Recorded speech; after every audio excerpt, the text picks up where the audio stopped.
PTI रहनुमा हम्माद अजहर मुफ्त आटे के मामले पर गरीबों की हालत जार पर बरस पड़े।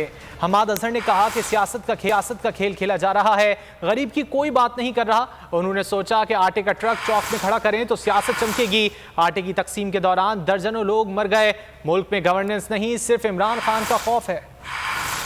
पिछले साल इसी वक्त महंगाई की शरह 12.7% थी जब पाकिस्तान तहरीक इंसाफ की हुकूमत थी। 12.7%।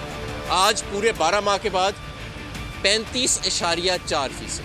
ये जो राजनीति का खेल खेला जा रहा है एक तरफ, तो दूसरी तरफ जो गरीब आवाम का हाल है उसके ऊपर कोई ख़ास बात नहीं होगी। इन्होंने ये सोचा होगा कि क्यों ना हम आटे का ट्रक मार्केटों के बीच में ले जाके खड़ा करें और वहाँ पे आटे की तकसीम करें ताकि हमारा सियासी दुकान भी चमके।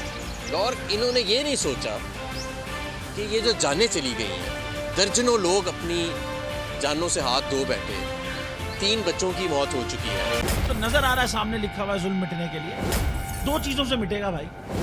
एक, अदल की कुर्सी पे जो लोग बैठते हैं ना, वो अदल के हिसाब से फैसले करने लगे।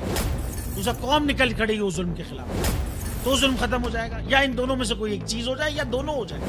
अगर 420 का मुकदमा था, उस वक्त अदलिया में जो लोग बैठे हुए केस देख रहे थे वो पूछते ना, यार चीट हुआ कौन है। जब उनको दिखता कोई चीट नहीं हुआ, केस खत्म कर देते। तो जालिम जुल्म कर ही नहीं पाता। 9 जजेस ने नोट बिफोर किया मेरे केस को, यार 1.5 साल चला। शख्सी जमानत का केस, सेम केस इस्लामाबाद में कर दिया। एक ही इल्जाम पे 2 केस हो नहीं सकते भाई। मतलब 60 दिन का वक्त होता है। 102 दिन के बाद मैं जीत गया, केस बरी हो गया। 102 दिन के बाद अपील फाइल की, एक्सेप्ट कर ली। नहीं करते ना एक्सेप्ट, खत्म हो जाता ना जुल्म यार। भरी अदालत में मुझे बरी कर दिया, फिर पता नहीं क्या हुआ 2.5 घंटे बाद का नोट बिफोर। मैं नहीं सुनता ये केस, खड़े रहते अपने फैसले पे, मिट जाता जुल्म।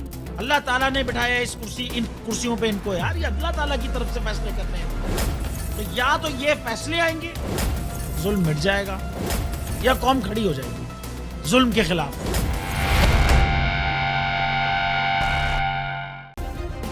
सब्सक्राइब करें और बेल दबाएं ताकि कोई खबर रह न जाए।